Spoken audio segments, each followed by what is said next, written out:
이 시편 37편도 이 다윗의 시라고 이렇게 표제에 이렇게 나와 있습니다. 다윗은 악한 사람을 많이 만나봤어요. 다윗은 대표적으로 사울을 만났고, 또 심지어는 자기 자식까지도 이 아버지인 다윗을 끌어내려서 그 자기가 왕을 찬탈하려고 그랬지 않습니까? 그래서 다윗이 막 갑작스럽게 그냥 왕궁을 빠져나갈 때 아주 그냥 엄청나게 낙담하고, 그 다윗의 일행들이 정말 말이 아니었어요. 거의 진짜 망하는 지경까지 갔는데 결국 하나님께서 다윗을 다시 어때요? 다시 그 궁으로, 예루살렘 궁으로 돌아오실 때 그 다윗의 왕 일을 하나님께서 지켜주셨습니다. 우리는 이 땅을 살아가는 동안 오늘 말씀처럼 악을 행하는 자들 때문에 화내지 말고 불의를 행하는 자들 시기하지 마라 그랬어요. 근데 이게 힘들어요. 어려워요. 솔직히 힘들어요. 그래서 이렇게 말씀이 있는 거예요. 그래서 이런 말씀이 있는 거예요. 사실 우리는 보편적으로 악을 행하는 자들이 있으면 그냥 화가 나고 짜증이 나고, 저 인간, 저거 빨리 누가 좀 어떻게 안 하나, 막 그런 생각이 들죠. 화도 나고. 그 다음에 악인은 또 번성해요. 굉장히 번성합니다. 막히는 것 없이 그 악한 계획이 어쩌면 그렇게 착착 잘 이루어지고 그런단 말이에요. 그러니까 다윗도 그걸 경험했거든요. 다윗도 그런 걸 경험해 보니까 하나님께서 오늘 이 다윗이 하나님을 바라보면서 성령께서 다윗에게 영감을, 계시를 주시는데, 첫째로 악을 행하는 자들 때문에 화내지 말고 불의를 행하는 자들을 시기하지 마라 그랬습니다. 그러니까 하나님께서는 우리 성도들이 이 땅을 살면서 분명히 악한 일과 악인이 많을 거기 때문에 매번 그러한 사람들 때문에 화내고 짜증내면 우리만 이제 스트레스가 차고 우리만 힘든 거예요. 그러면서 하나님 뭐라고 말씀하셨냐면 2절에 그들은 풀처럼 곧 시들고 푸른 채소처럼 말라버릴 것이다. 우리 가정주부님들은 이 말씀을 잘 이해하겠죠? 이 풀, 또 푸른 채소가 어때요? 싱싱한 것 같지만 그 뿌리에서 끊어지면 한순간이에요. 한순간. 이 여름철에 이 풀을 베면은, 여름철에 이 잡초를 베잖아요? 그러면 한 10분이나 조금 지나면 벌써 시들어 빠져가지고, 그냥 말라 비틀어져. 그걸 얘기하는 거예요. 그러니까 지금 악한 자들, 예를 들면 지금 우리나라 정치적으로 이 사악한 자들, 이 빨갱이들, 이 좌익들, 이것들이 사법, 행정, 입법, 국회, 군대, 경찰, 학교, 어디 할 것 없이 그냥 사방천지를 그냥 어때요? 자기들의 악한 계획을 총동원해가지고 또 권력을 차지해서 이 나라를 집어삼키려고 지금 하지 않습니까? 그런 자들이요, 사실 그런 자. 근데 우리는 그런 자들에 대해서 어떻게 됐냐? 그래, 풀처럼 곧 시들고 푸른 채소처럼 말라버릴 것이다. 그러니까 한때 지금 그들이 싱싱하고 왕성하고 정말 하늘 높은 줄 모르고 계속 자라는 것 같지만 하나님께서 뭐라고 했느냐? 풀처럼 곧 시들고 푸른 채소처럼 말라버릴 것이다. 그러니까 하나님께서 그 악을 행하는 그들을 절대 번성하게 하나님이 내버려 두지 않고 때가 되면 하나님께서 그들을 시들어 빠지게 할 거다. 이제 그러는 거예요. 그러면서 우리에겐 어떤 걸 하나님이 원하셨느냐? 3절에 이런 말씀이 있습니다. 여호와를 신뢰하고 선을 행하여라. 이 땅에 살면서 성실히 경작하여라. 그러니까 우리 믿는 사람들은 악인들이 저렇게 마구 설치고 날뛰고 저렇게 막 물불을 안 가리고 막 저렇게 번성하는 것 같아도 하나님께서 저들을 곧 이제 멀지 않아 말라 비틀어진 풀과 채소처럼 그렇게 할 거니까 그 대신 우리는 뭘 해야 되느냐?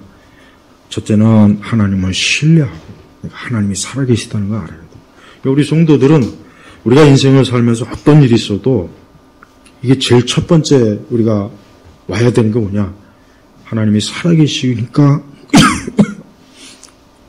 나는 하나님을 의지하겠다. 이게 제일 첫 번째여야 돼요. 우리가 무슨 일을 생기든 어떤 일이 있든 어떤 상황이든 제일 첫 번째는 뭐냐? 하나님이 살아계시니까 나는 그분을 의지할 것이다. 나는 그분을 의지하면 살 것이다. 이게 제일 첫 번째. 왜? 하나님의 살아계심에 대한 믿음이 없으면은 터가 없어지는 거예요. 토대가, 기초가 없어지는 거예요. 그럼 어떻게 되겠습니까? 그냥 무너질 거죠. 무너지면 우리가 어떻게 설 수가 있겠으며 어떻게 우리가 뭘 기댈 수가 있겠어요. 그러니까 우리 성도들은 모든 일에 첫째 내가 하나님을 의지하고 그분을 바라보고 그분이 지금 여전히 살아계시니까 그분은 살아계시니까 이 모든 일에 있어서 언제나 하나님의 주권, 하나님의 능력, 하나님의 지혜를 절대적으로 바라봐야 돼. 그러니까 모든 소망이 다 끊어졌어도 그래도 하나님은 계시다. 하나님은 지금도 하나님께서는 이 모든 상황과 일들을 주관하시는 주권자다. 이게 제일 먼저. 이게 무너지면 진짜 끝나는 거예요. 이게 무너지면 이제 우리는 더 이상 어떻게 살 수가 없어요.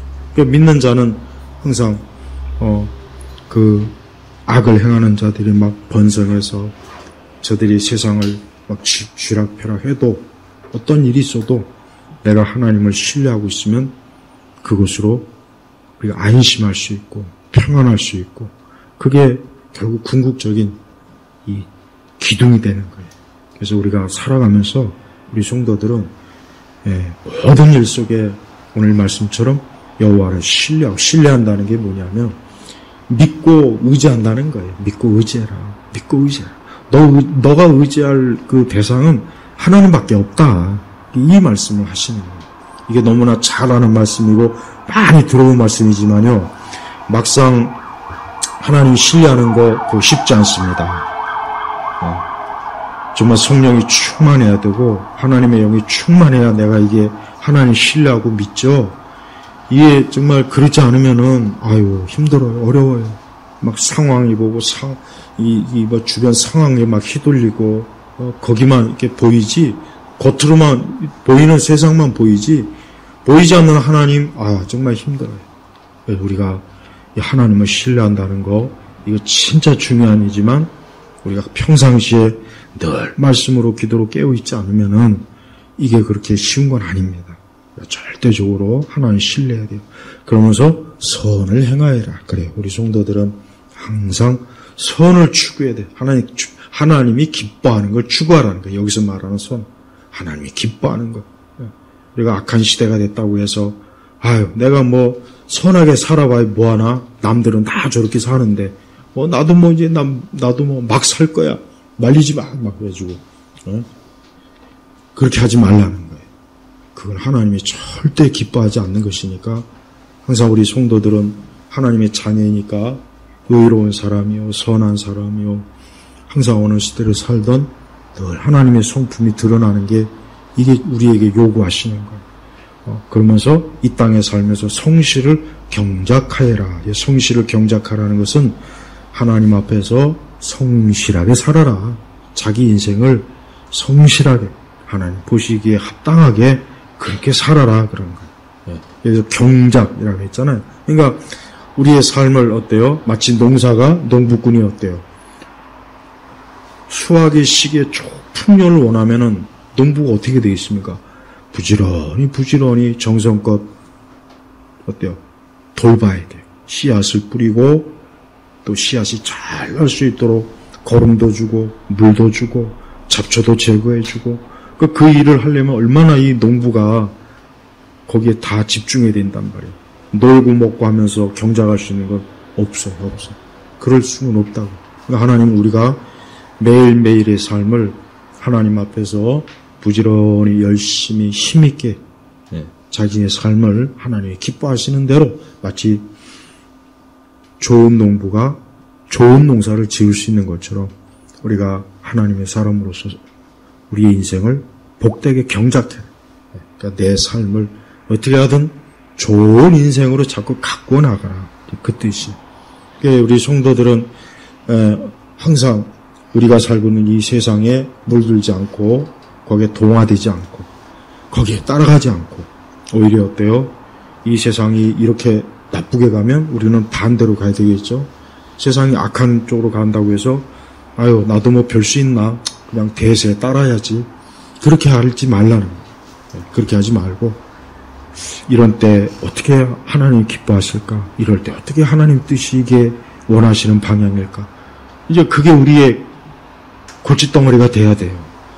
그냥 편한 대로 살자. 뭐 해봐야 뭐 좋을 거 있겠나? 그냥 남들 하라는 대로 하고 남들 가는 대로 가면 되지. 근데 그거는 하나님께서 절대 우리 믿는 성도들에는 그렇게 하면 안 된다고 좀 가르치는 거예요. 근데 하나님이 그러면서 우리에게 좋은 약속 주셨는데 여호와를 기뻐하여라. 그분께서 내 마음의 소원을 이루어 줄 것이다. 이게 뭔 말이냐면 이 말씀이 아주 쉬운 말씀이지만 이 말씀을 이렇게 이해하면 돼요. 내 마음의 소원을 하나님께서 이루어 주신다 하면 어때요? 기쁨이 당연히 올 수밖에 없잖아요. 내 마음의 소원을 이루어 주신다고? 그럼 기쁠 수밖에 없죠. 사람이 누구나 다 자기 소원이 있을 거 아닙니까? 소원. 근데 이 소원을 하나님이 이루어 주신다고? 그럼 당연히 하나님이 기쁠 수밖에 없어요. 분명히 이 말씀은 우리 성도님들 확실하게 믿으십시오. 확실하게 붙잡으세요. 분명히 그랬어요. 약속이란 말이에요. 여호와를 기뻐해라. 그러니까 하나님을 하나님이 내 마음의 소원을 이루어 주신데 당연히 하나님이 기쁠 수밖에 없죠. 사실 우리의 기쁨은 하나님이에요. 우리 신자들의 기쁨은 하나님입니다. 다른 기쁨은 이 하나님을 기뻐하는 것에 비하면 사실 그렇게 오래가지도 못하고 그냥 일시적이고 영원하지도 못하지만 하나님을 기뻐하는 건 우리 성도들에게선 힘이 되고 기쁨도 되고 그것도 자랑스럽고 그러니까 하나님을 기뻐하는 게 인간의 모든 어둠을 물칠 수 있는 게 이 하나님을 기뻐하는 겁니다. 이게 성도의 궁극적인 상태는 우리의 믿음의 가장 높은 상태는 하나님을 기뻐하는 겁니다. 그러니까 하나님을 기뻐하는 이거를 별거 아니다 여기지 마세요. 이게 우리 믿는 성도들의 믿음이 거기에 달려 있어요. 왜냐? 우리 인간은 이 땅에 살면서 기뻐할 일이 그렇게 많지 않습니다. 그리고 어쩌다 기쁜 일이라고 해봐야 육적인 기쁨이에요. 근데 육적인 기쁨은 오래 못 갑니다. 오래 못 갑니다. 아무리 내가 원하는 게 이루어져도 그 며칠 못 가고 몇 달 못 가요. 그래서 그런 기쁨은 그냥 밀물과 썰물 같아요. 그러나 하나님을 기뻐하는 건 영원하기 때문에 그래요. 우리가 이 다음에 천국에 가면요. 그때는 이제 더 이상 슬픈 게 진짜 없어요. 조금의, 아주 마음에 조금의 정말 티끌만한 어두움이 전혀 없습니다. 전혀. 얼마나 좋습니까?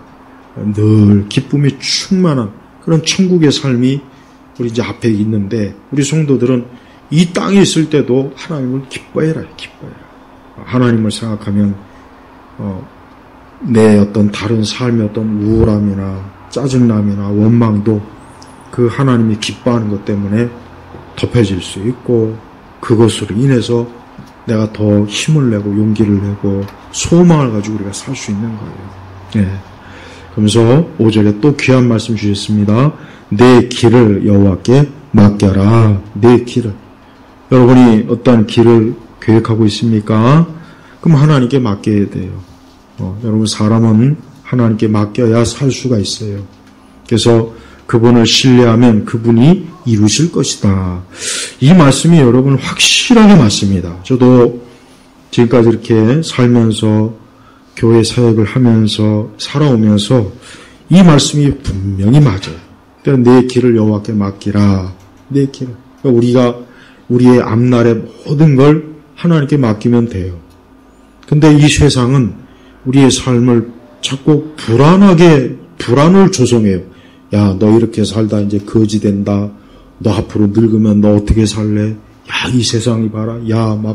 여러분, 이 세상은 사람들에게 불안을 줘요. 늘 불안한 거예요. 근데 그 불안의 실체도 또 몰라요, 또. 근데도 불안한 거예요. 이 세상은 인간이 살면서 계속해서 불안을 주는 거예요. 그러니까 사람들이 그 불안 때문에 노이로제가 걸리고 신경이 안정이 안 되고 잠도 못 자고, 앞날의 것을 미리 끌어다가 막 걱정 근심하고, 온갖 상상, 공상을 하면서, 이제 큰일 났구나. 그거 하나님이 절대 기뻐하는 게 아니고, 그 마귀가 주는 게 분명합니다. 마귀는 그래요. 마귀는 이 사람들이 평안하고 기쁘게 사는 그 꼴을 못 봐요. 이 마귀와 귀신은 그 꼴을 못 본다고. 근데 하나님은 사람이 기쁨이 없고 마음에 평안이 없는 것, 하나님은 또 그 꼴을 못 봅니다. 그러니까 하나님께서는 그렇게 살지 말아라. 그렇게 살면 어떻게 하니? 하나님 기뻐해라. 내 마음의 소원 이루어질 것이고 내 길을 맡겨라. 하나님께 맡겨봐라. 하나님이 얼마나 잘 인도해 주시겠냐. 우리가 사실 뭘 다 알지 못하고 여전히 불안정하고 또 혹 준비된 것도 없고 또 막 진짜 이건 뭐 좋은 건 없고 이건 나쁜 것만 잔뜩 앞에 있어도 우리 성도들이 하나님께 기도하고 믿음으로 하루하루 한 발자국 살면 하나님께서 반드시 우리의 삶을 어때요? 복되게 이끌어 주십니다. 그게 하나님의 자녀에게만 약속한 거예요. 우리 그리스도인들에게만 약속한 거예요. 우리 그리스도의 피로 하나님의 자녀된 사람들에게만 딱 약속한 거라는 거예요. 네. 여러분, 세상 어느 누구도 이런 말씀을 줄 자가 없어요. 아무리 멋있는 문학적 표현에 어떤 격언, 명언이 있어도 그건 그냥 그대로인 거지. 그걸 누가 보장해 줘야죠. 그러니까 나는 우리 시대 사람들이 헛된 그 경구, 명언, 뭐 이상한 철학자들의 말, 막 그런 거 들이대는 거 보면 유치하다. 사람이 뭐 겨우 말한 거, 그거 누가 보장해 줄 거야? 보장 못 합니다. 하나님만이 사람을 보장해 주네요. 왜? 하나님 우리를 지으셨기 때문에. 그래서 우리 성도들은 항상 하나님의 말씀이 이 말씀을 하신 그분 때문에 말씀을 믿는 거지. 그분 때문에 믿는, 그분이 말씀하셨으니까 내가 믿는 거지. 그 하나님이 무능력하고 한계가 있고 무기력하다면 우리가 어떻게 하나님 말씀을 믿습니까? 그것도 불안정한데 안 되는 거예요. 근데 오늘 이 말씀하신 분이 누구예요? 여호와 하나님이잖아요. 완전하시고 전지하시고 전능하시고 무한한 능력과 지혜를 가지시고 모든 것을, 있는 것을 없는 것 같이 또 만드시고 없는 것을 있는 것도 만드시고, 그 하나님을 우리가 생각한다면 우리가 하나님께 맡기는 것은 가장 잘하는 거예요. 가장 잘하고 가장 좋은 일이에요. 그러니까 우리 성도들이 어떤 일이든지 늘 하나님께 맡겨야 돼요. 기도하면서 맡기고, 말씀을 의지해서 맡기고, 마음으로 하나님을 생각하면서 맡기고, 그러면 분명히 주께서 약속하셨기 때문에 그분을 신뢰하면 그분이 이루실 것이다. 그분이 이루실 것이다. 이거.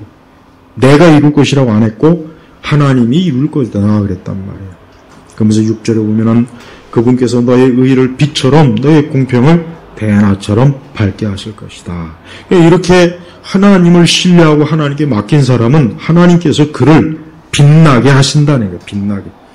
하나님이 그를 패가망신하거나 개망신당하게 하는 것이 아니라 하나님이 그를 빛나게 반짝반짝하게 해서 그를 돋보이게 해주시고, 그가 부끄러움과 수치를 당하지 않게 하나님이 하실 거예요. 부끄러움과 수치를 당하지 않게. 그래서 하나님은 자기를 신실하게 믿고 따르는 주의 자녀들을 끝까지 돌보시는 분이 아주 끝까지. 언제까지요? 영원히 돌보시. 그래서 사람은 하나님을 믿어야 돼요. 하나님을 의지해야 되고, 대통령도, 국회의원도, 누구나 할 것 없어요. 아무리 권력이 많아도 그 별거 아닙니다. 별거 아니라고. 보잘것 없어요. 역사상 보면은 이 권력자들이 불행합니다. 솔직히. 그 권력자들은 그 권력이 결국 자기의 목숨을 앗아가는 그런 일이 엄청 많았어요. 그래서 권력은 좋은 게 아니에요. 우리 성도들도 권력을, 나도 좀 저 정도의 권력이 있으면 얼마나 좋을까. 누구나 그런 생각은 들어요, 사실은. 그런데 그 권력이라고 하는 것은 그 사람을 죽이는 도구도 될 수 있는 거예요. 그렇게 된다니까요. 우리나라 대통령들 다 물론 귀한 분들이고 그 중에는 쓰레기 같은 인간도 있어요. 영삼이, 대중이, 무연이. 난 개새끼들을 기르면 꼭 그 이름을 짓고 싶어가지고. 그러니까 보면은 이 권력이라는 게 저런 권력이 없었으면 저렇게 되지 않았을 텐데 그런 생각이 좀 들어요. 솔직한 얘기로.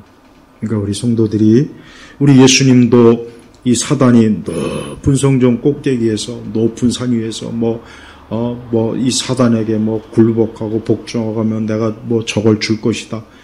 그렇다고 우리 예수님이 거기에 넘어갔습니까? 아니잖아요. 그러니까 우리 성도들은 가장 크고 높으신 최고의 권력자 되시는 권력의 주인이 되신 하나님을 섬기는 것으로 만족해야 돼요. 그게 제일 좋아요. 아니면 권력이 주어졌을 때 철저하게 하나님을 섬겨야 돼요. 권력이 주어졌을 때 철저하게 하나님을 섬겨야 돼요. 그러면 하나님께서 그 권력을 그에게 복되게 하나님 반드시 하나님 그렇게 세워주실 것입니다. 그래서 이 세상 권력은 오히려 힘들어요. 하지만 하나님이 우리 성도들에게 주시는 그 영원한 하늘의 축복은 그거는 누구도 빼앗을 수 없고 영원히 빛나는 것. 이 빛은 인공의 빛이 아니라 하나님의 빛이기 때문에 절대 사라질 리가 없는 영원한 빛이요. 그러면서 7절에 이런 말씀이 있습니다. 아주 중요한 말씀이에요. 뭐라 했냐면 여호와께 잠잠하고 그분을 기다려라. 악한 계획을 꾸미고 자기 길에서 성공하는 사람 때문에 불평하지 말아라. 이 7절 말씀이 참 하나님께서는 인간의 심리를 엄청 잘 알아요. 왜? 우리는 보편적으로 악한 계획을 꾸미고 그럼 망해야 되잖아요. 그 망하길 바라고 당연히 망할 거라고 기대하는데 이건 점점 더 잘 되고 점점 더 승승장구하고 이건 하는 것마다 손대는 것마다 다 잘 되는 거예요. 그럴 때 우리는 어떻게 하면 속으로 이거 진짜 이거 하나님 계신 거야? 그 정말 하나님이 계신 거야? 이런 생각이 안 들 수가 없어요. 아니 하나님이 계시다면 왜 이래? 이렇게 되면 안 되잖아. 이게 뭐야? 그 생각이 꼭 들어요. 그게 불평하는 거예요. 사실은 하나님 그러지 말라 그랬어요. 뭐냐? 여호와께 잠잠하고 그분을 기다려라. 그러니까 하나님은 아직 자신의 심판을 때가 안 됐기 때문에 하나님이 그냥 두시는 거지. 그 악한 자가 끝끝내 성공하도록 하나님이 내버려 두는 게 아니기 때문에 그러는 거예요. 그래서 우리는 여호와께 잠잠하고 여러분 우리가 어떤 일에 있어서 이러지도 못하고 저러지도 못하고 어떻게 해야 될지 모를 때가 있어요. 살다 보면 그럴 때는 가만히 있는 게 최고입니다. 진짜 그럴 때는 가만히 있는 게 가만히 있으면 돼요. 가만히 있으면 진짜입니다. 가만히 있으면 돼요. 저도 여러 번 그랬어요. 가만히 있으면 돼요. 이래야 되나 저래야 되나 이거 큰일인데 이렇게 해야 될까 이거 그럴 때는 그냥 가만히 있으면 돼요. 그럼 어떻게 되겠지. 진짜 꼭 하나님께서 우리를 좋은 길로 이끌어 주시고 좋은 기회를 꼭 얻게 하셔요. 근데 너무 내가 빨리 뭘 해야지 빨리 이걸 해결해야지 그러면은 오히려 일이 더 꼬이더라고요. 진짜 그래요. 그러니까 여기 잠잠하고 그분을 기다려라. 이게 뭐예요?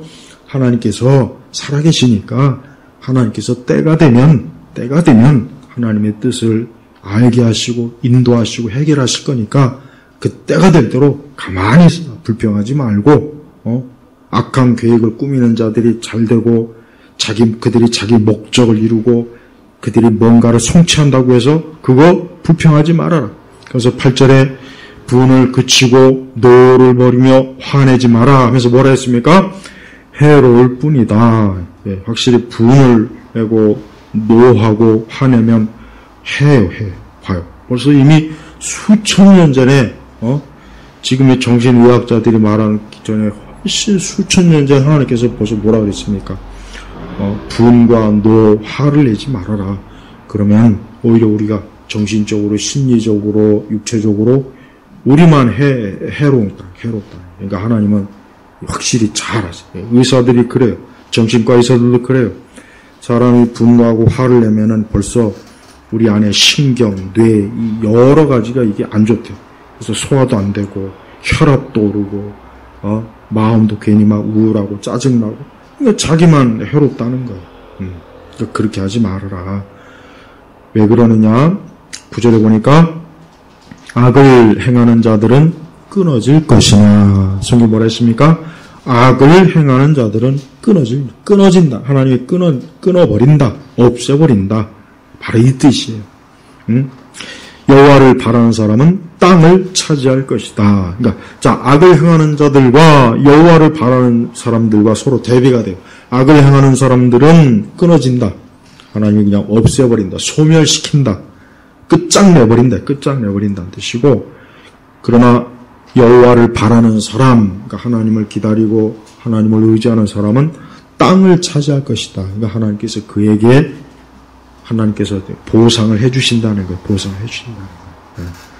여러분, 이렇게 하나님은 우리 성도들에게 명확하게 약속했어요. 그냥 두루뭉실하게 약속하지 않고, 오늘 시편 37편은 다윗이 자기의 일생을 통해서 자기도 악을 행하는 자들 때문에 고생해보고 고통을 당하고 괴롭힘을 당하고 막 쫓겨다니고 그랬는데, 하나님께서 어때요?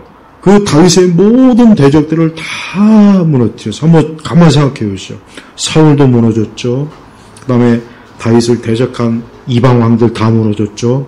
심지어 다윗의 자식들 중에 다윗을 대적한 그들도 다 무너졌어요. 가만히 생각해. 다윗의 대적들 누구 한 사람 하나님이 어때요? 남겨놓지 않았단 말이에요. 그러니까 하나님이 다 끊어낸 거예요. 다 끊어낸 거예요. 그러니까 우리 성도들은 하나님께서는 하나님의 자녀들을 이렇게 굳건하게 지키고 굳건하게 보호하시니까. 그러나 악인은 반드시 때가 되면 딱 끊어버려요. 그래서 그의 생명을 끊고 그의 삶을 끊어버리고 그가 이제까지 이루어진 것들을 다 끊어버려요. 다 끊어버려요. 결국은 다 무너진다는 거 아니겠습니까? 그래서 10절에 조금만 더 있으면 악인이 없어질 것이니 내가 그의 자리를 살펴도 그는 없을 것이다. 조금만 더 있으면. 그러니까 여기서 우리가 얻을 수 있는 교훈 중에 하나가 뭐냐면, 이 하나님이 하시는 일은 하나님은 급하게 하시지 않더라고요. 보면은 하나님은 천천히 하시더라고요. 천천히. 하나님이 하시는 일을 가만히 보면은 우리는 빨리 좀 하나님이 좀 뭘 좀 해줬으면 좋겠는데, 하나님은 항상 보면은 굉장히 이제 천천히. 그래서 하나님의 맷돌은 천천히 간다는 말이 있잖아요. 서양 속담에. 하나님의 맷돌은 천천히, 그 대신 완벽하게 갈아버린다는. 그러니까 하나님이 하시는 맷돌은 천천히. 그러나 모든 악한 것들, 하나님을 대적하는 것들을 어때요? 완전히 가루로 만들어서 나중에 흔적도 없이 만들어버린다는 거예요. 이게 세상 원리예요. 여러분, 이 세상은 하나님이 통치하기 때문에 하나님의 그 손과 하나님의 계획과 뜻과 영역을 절대 못 벗어납니다. 역사를 보면 알아요. 그러니까 하나님에게 대항하는 민족이나 개인이나 단체치고 끝까지 잘 되는 예가 단 한 번도 없어요. 단 한 번도 없습니다. 진짜. 한 번도 없더라고요. 그럼 뭘 얘기하느냐? 하나님께서 모든 세상 일을 결국은 우리는 다 알지 못하지만 보이지 않는 영역에서 다 하나님이 다 이렇게 어때요? 조종하는 거예요. 우리나라가 기독교를 이 기독교가 우리 이 나라를 전체적으로 다 확 점령을 해버렸어야 되는데, 이게 그냥 한때 쫙 올라가다가 그냥 90년대 초에 그냥 확 꺾어버렸어요. 그때부터 교회가 더 막 세속적이고, 교회가 이제 먹고 살만하니까 막 성도들이 기도도 안 하고 성경도 안 읽고 예배도 등한히 여기고, 그때부터 풀어져. 그러다 보니까 나라가 어떻게 됩니까? 세상이 안 좋아지잖아요. 확실히 안 좋아요. 나는 다시 세상을 뒤로 거꾸로 가면은 난 80년대로 가고 싶어요. 진짜. 그때가 최고예요. 그때가 물론 중고등학교 시절이긴 하지만서도 그때가 제일 좋아요. 물론 사람은 누구나 다 자기 과거를 좋아하는 심리적 성향이 있지만 내가 객관적으로 생각해요. 객관적으로. 그때가 제일 좋아요. 점점 갈수록 안 좋아요. 진짜. 점점 세상이 더 정말 점점 지옥의 모습을 빼닮는구나. 점점 사람들은 더 악마 같은 사람들을 변하는구나. 점점 더 뭔가 모르게 뒤틀리고 뭔가 그래요. 그러니까 더 하나님을 경외하는 사람들이 줄어드니까 그렇게 되는 겁니다. 그러니까 이 땅에 이 더 많은 사람들이 하나님 믿고 예수님을 믿고 교회가 지금보다 더 많아져야 되고 저놈의 성당이나 절은 빨리 더 줄어들고 그래야 되는데 이건 거꾸로 돼요. 점점 거꾸로 돼요. 교회만 쇠퇴하지 다른 데는 쇠퇴하지가 않아요. 지금 다른 데 쇠퇴가 아니라 더 번성합니다. 그거 알아야 돼요. 교회만 지금 쇠퇴해요. 교회만 계속 지금 쇠퇴하고 있어요. 이건 뭘 얘기하는 겁니까? 그만큼 하나님의 축복이 줄어드는 거예요. 점점 이 땅에. 우리는 이 땅이 근본적으로 잘못된 기독교, 이상한 왜곡된 기독교 형태가 너무 많이 들어왔고 또 이 교회라고 하지만 껍데기만 교회지 실상은 이교. 무당이에요, 무당. 어떻게 예수님 믿는데 어떻게 신앙의 형태가 저렇게 무속적일 수 있을까?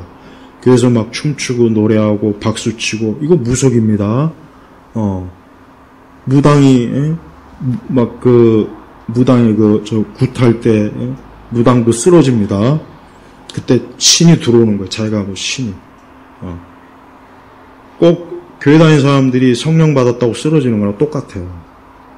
잘못된 거라고. 그러니까 교회에서 그런 거 하면 안 돼요. 그러니까 교회가 그런 자꾸 이상한 형태. 그러니까 워낙 우리나라 이 뿌리가 이 도교, 불교, 무속, 유교, 이 네 가지가 그냥 막 워낙 오래 뿌리를 거기다 그것도 부족해가지고 서양 귀신, 천주교까지 들어와가지고 나라를 이렇게 복작되니까 이러니까 점점 이 땅이 어두워지는 거예요. 이걸 분명히 여러분 알아야 됩니다. 이게 원리예요. 이게 가장 밑바탕이라, 이 밑바탕. 이게 밑바탕이 이렇게, 잘 돼야 되는데, 밑바탕이 이렇게 엉망이 되니까 그 위에 학교를 세우고, 대학교를 세우고, 정부를 세우고, 기업을 세우고, 집을 해봐 뭐 하겠어요? 밑바탕이 불안정한데. 안 되는 거라고, 안 돼. 그러니까 기초가 지금 하나님을 경외하지 않으니까 이렇게 되는 거예요. 우리가 이거 분명히 알아야 됩니다. 그래서 우리는 11절에 보니까 그러나 온유한 자들이 땅을 차지하고 그들이 큰 평화를 누릴 것이다 그랬습니다. 그러니까 하나님을 기다리고 끝까지 하나님을 전적으로 바라보면은 하나님께서 그들에게 큰 평화. 하나님의 이 땅의 주인이 누굽니까? 땅의 주인은 하나님이에요. 땅의 주인은 하나님이라. 땅은 내 것이다 그랬다고 성경에, 구약 성경에 땅은 내 것이다. 그러니까 땅 가진 분들은 우리 믿는 사람들은 땅을 가졌어도 이 땅은 하나님의 것이다라고 그렇게 알고 있어야 돼. 원래는. 그러니까 내가 잠깐 하나님의 땅을 그냥 하나님이 나에게 맡긴 거다. 그렇게 알고 있어야 된다고. 근데 불신자들이 그렇게 알고 있습니까? 불신자들은 내 땅은 내 거지. 그렇게 알고 있잖아요. 근데 땅은 하나님의 것이에요. 이 지구상 전체의 땅이 누구 겁니까? 하나님 거예요. 하나님 거라고. 이걸 분명히 알아야 돼요. 그러니까 하나님 것이기 때문에 우리는 이 땅의 모든 일들이어야 돼요. 하나님이 기뻐하시는 것으로 자꾸 이 땅이 개발이 돼야 돼요. 네, 세상 모든 일들. 근데 어디 그래요? 그렇지 않잖아요. 하나님 미워하는 것들만 막 땅 위에 세우고 만들고 그러니까 하나님이 어때 땅을 저주하는 거예요. 그래서 저주하는 거라고. 그걸 알아야 돼요. 네. 자, 12절 가겠습니다. 악인이 의로운 자를 모해하며 그를 향해 이를 가는구나. 근데 하나님 어떻게 합니까? 악인이 의로운 자를 모해하며 꼭 그 찌시, 그 윤통을 모해하는 거하고 똑같네. 생각해보니까. 13절에 주께서 그를 비웃으시니 주께서 그의 날이 다가옴을 보시기 때문에 심판의 날이 다가온다. 14절에 악인들이 칼을 뽑아들고 그 활에 씨를 당기며 가난한 사람과 비천한 사람들을 쓰러뜨리고 행위가 올바른 사람을 죽이려 하나 그들의 칼은 자기 심장을 찌르고 그들의 활은 부러질 것이다. 그러니까 악인은 다른 사람을 해치려고 칼과 그 활씨를 당겼는데 근데 하나님께서 그걸 어떻게 합니까? 그 악인에게 가도록 한 거예요. 악인에게 가도록 한 거예요. 이게 하나님의 섭리, 이게 하나님이 세상을 다스리는 하나님의 역사라고요, 역사. 그러니까 우리는 절대 그렇지 않는데요. 저 악한 사람들, 저 악한 세력들이 저렇게 계속 승리하는데 이거 맞지 않는 것 같은데 말씀대로 그렇지 않아요. 조금만 더 기다려요. 조금만. 하나님은 우리보다 훨씬 더 많은 시간을 가지고 일하시는 분이라고요. 그래서 하나님은 지금도 첫째로 하나님을 대적하는 자들은 하나님을 무너뜨립니다. 하나님을 거역하는 자들의 모든 계획은 다 하나님 무너뜨려요. 또 하나님을 거역하는 자들이 어떤 일을 꾸미고 성사시키고 자기들끼리 아무리 골방에서 저 지하에서 저 산속에서 아무리 그래도 하나님 그 모든 걸 지켜보시고 그 악한 자들의 모든 것들을 반드시 하나님이 무너뜨려요. 두 번째는 그래서 우리 믿는 사람들은 지금도 하나님께서 그 모든 걸 일하시는 걸 알고 평안한 마음을 가지고 있어야 돼요. 이게 힘들지만 그래도 그래야 돼요. 하루에도 막 몇 배씩 막 속에서 울컥울컥 그래도 하나님이 계시다, 하나님이 하신다, 하나님의 손으로 처리할 거다, 이런 믿음을 가지고 기도하고 우리가 살아가야 돼요. 그게 우리가 이 세상을 살아가는 방식이에요. 세 번째는 결국은 하나님은 자신의 능력을, 자신의 살아계심을 드러냅니다. 하나님 자신의 살아계심을 드러내요. 결국은 하나님이 세상의 주인이다 하는 것을 이 세상의 만방에 하나님이 보여주시는 거예요. 그러니까 사람이 아무리 하나님 부정하고 별짓을 다 해도 그래봐야 소용이 없어요. 그러니까 여기 뭐라 그랬습니까? 13절에 주께서 그를 비웃으시니. 여러분 생각해 보세요. 모든 걸 저 하늘 보좌에서 다 세상을 통치하는데 이 땅에서 사람들이 막 자기들이 뭐 할 것처럼 막 자기들이 얼마나 하나님 보실 때 우습겠어요. 내가 다 하는 일인데 너희들이 뭘 그렇게 너희들이 주인이라고. 그거 생각하면 참 얼마나 하나님께서 우리 사람들 인생들이 하는 일을 얼마나 유치하겠냐고 생각해 보라고 말이에요. 성도들은 항상 저 위에 계신 분, 늘 저 위에 계신 저분이 모든 걸 주관하고 있다. 항상 그래서 우리가 저분을 두려워하고 항상 저분을 의식하고 저 하나님에게 기도하고 하나님을 바라보고 우리가 그렇게 인생을 살아야 돼요. 우리 예수님을 악인들이 예수님을 모함했습니다. 예수님을 배신했습니다. 예수님을 십자가에서 모질게 예수님을 심판했고 예수님을 채찍질했고 예수님을 고통스럽게 했습니다. 마치 예수님이 십자가에 죽으셨을 때 악인들이 승리하는 것 같았어요.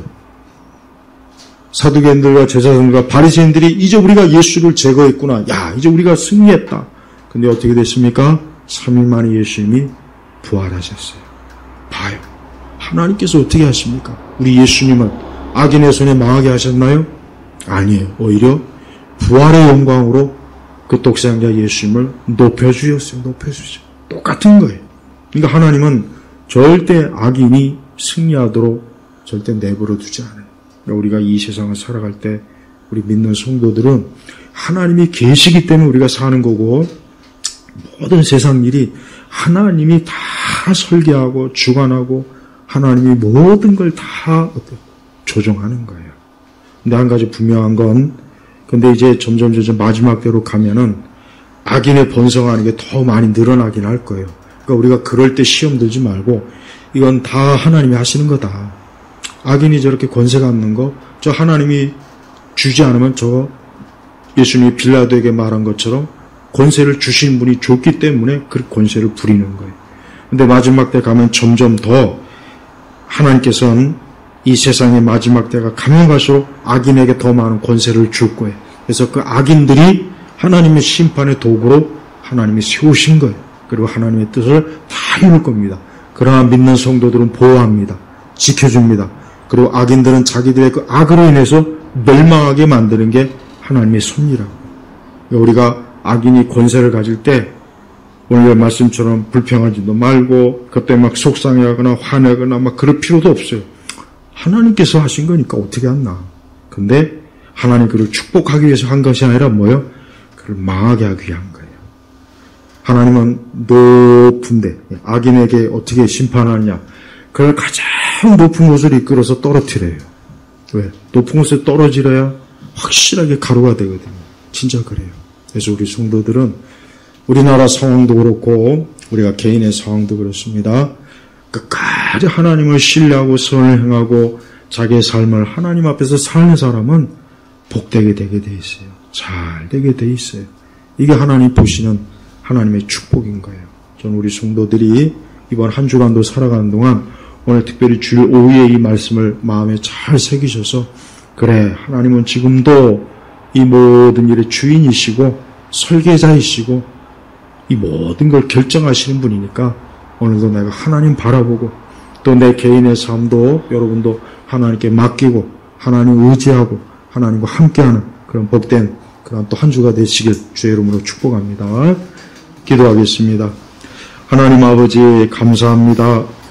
우리가 사는 세상과 이 주변이 참 여러 가지로 우리를 힘들게 하고 때로는 믿음의 시험을 들게도 하고 또 여러 또 어려운 상황 속에서 우리 자신들이 낙담할 때도 많이 있습니다. 그럴 때 오늘 시편 37편 이 다윗의 시편을 읽으면서 하나님께서 내게 말씀하시는 이 말씀을 마음에 새기고 우리의 심령을 말씀으로 위로받고 지혜를 얻어서 오늘도 주님과 함께하는 복된 인생을 살 수 있도록 우리 온 성도들을 붙잡아 주옵소서. 예수님의 이름으로 기도 올렸습니다. 아멘.